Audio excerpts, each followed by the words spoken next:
আসসালামু আলাইকুম। High high, এটা কি শুনলাম? ভারতে অবৈধ শেখ হাসিনা কঠিন পদক্ষেপ নিলেন ভারত। এবার তাহলে কি হবে শেখ হাসিনার? এমন একটি নিউজ প্রকাশিত হয়েছে নয়াদিগন্ত.com-এ। আমি আজকে আপনাদেরকে সম্পূর্ণ নিউজটি প্রমাণ সহকারে দেখাবো। তাই বলছি, সম্পূর্ণ ভিডিও জুড়ে আমার সাথে থাকবেন, তাহলেই সবকিছু বুঝতে পারবেন ইনশাআল্লাহ। চলুন আমি আপনাদেরকে সম্পূর্ণ নিউজটি প্রমাণ সহকারে পড়ে শোনাচ্ছি। আজ থেকে ভারতে অবৈধ শেখ হাসিনা, এখন কি পদক্ষেপ নেবে ভারত? তীব্র গণ আন্দোলনের মধ্য দিয়ে ক্ষমতাচ্যুত হন সাবেক স্বৈরাচার সরকারের প্রধানমন্ত্রী শেখ হাসিনা। এরপর তিনি পালিয়ে ভারতে গিয়ে আশ্রয় নেন।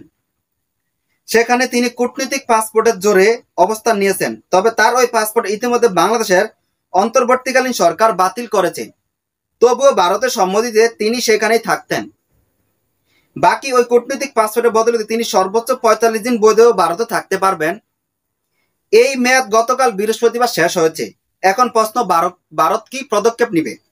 বাংলাদেশ পররাষ্ট্র সচিব এম তৌহিদ হোসেন মঙ্গলবার বলেছেন, শেখ হাসিনা কোন আইনে ভারতে থাকছেন এ বিষয়ে বাংলাদেশ কিছু জানে না।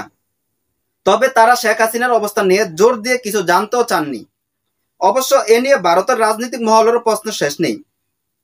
গত মঙ্গলবার ভারতের পররাষ্ট্র মন্ত্রণালয়ের মুখপাত্র বলেছিলেন, কূটনৈতিক পাসপোর্টের বদলতে ভারতে থাকার মেয়াদ শেষ হলো শেখ হাসিনাকে বাংলাদেশের হাতে তুলে দেওয়ার সম্ভাবনা নেই। তাহলে কোন বলে ভারতে থাকবেন শেখ হাসিনা? এক্ষেত্রে কোনো কোনো মহলের পক্ষ থেকে বলা হচ্ছে, হয়তো তিব্বতী ধর্মগুরু দালাই লামার মতো সাময়িকভাবে রাজনৈতিক আশ্রয় দেওয়া হতে পারে শেখ হাসিনাকে। তো সম্মানিত দর্শক শ্রোতা, আশা করছি আপনারা সম্পূর্ণ নিউজটি প্রমাণ সহকারে দেখেছেন এবং এই নিউজ নিয়ে আপনাদের মতামত অবশ্যই কমেন্ট করবেন। আজ এ পর্যন্তই, দেখা হচ্ছে অন্য একটি ভিডিওতে।